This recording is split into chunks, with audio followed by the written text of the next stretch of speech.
மத்திய நிதியமைச்சர் பியூஷ் கோயல் தாக்கல் செய்த இடைக்கால பட்ஜெட்டில் விவசாயிகளுக்கு நிதியுதவி வழங்கும் திட்டம் அறிவிக்கப்பட்டுள்ளது.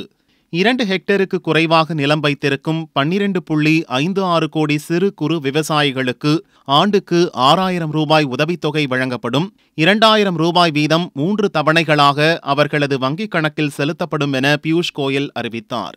லோக்சபா தேர்தலுக்கு முன் முதல் தவணையாக 2,000 ரூபாய் விவசாயிகளுக்கு வழங்க அரசு திட்டமிட்டுள்ளது.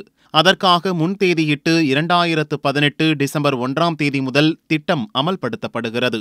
இத்திட்டத்தால் அரசுக்கு 75,000 கோடி ரூபாய் கூடுதல் செலவு ஏற்படும். முதல் கட்டமாக 20,000 கோடி ரூபாய் நிதி ஒதுக்கீடு செய்யப்பட்டுள்ளதாக பியூஷ் கோயல் தெரிவித்தார். கிராமப்புற தொழிலாளிகளுக்கு 150 நாள் வேலை வழங்கும் மகாத்மா காந்தி கிராமப்புற வேலை உறுதி திட்டத்துக்கு 60,000 கோடி ரூபாய் நிதி ஒதுக்கப்பட்டுள்ளது.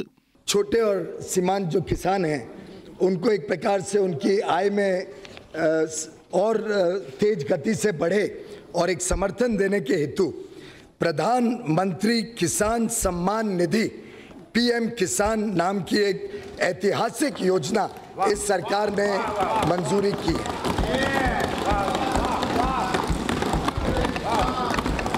पीएम किसान इस योजना के तहत जो वल्नरेबल किसान हैं, जो छोटी ज़मीन रखते हैं, 2 हेक्टेयर तक की जिनकी ज़मीन है, 2 हेक्टेयर तक की ज़मीन को उन सभी को सीधा उनके इनकम में सपोर्ट, डायरेक्ट इनकम सपोर्ट 6,000 रुपये प्रति वर्ष के हिसाब से देने का निर्णय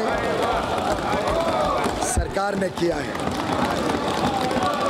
இதுபோல மேலும் பல செய்திகளோட அப்டேட்ஸுக்கு தினமலர் யூடியூப் சேனலை சப்ஸ்கிரைப் பண்ணுங்க. பக்கத்துல ஒரு பெல் பட்டன் இருக்கும், அதையும் கிளிக் அப்படின்னு பிரஸ் பண்ணிட்டு Facebook, Twitter, Instagram போன்ற சமூக வலைதளங்களையும் எங்களை ஃபாலோ பண்ணுங்க.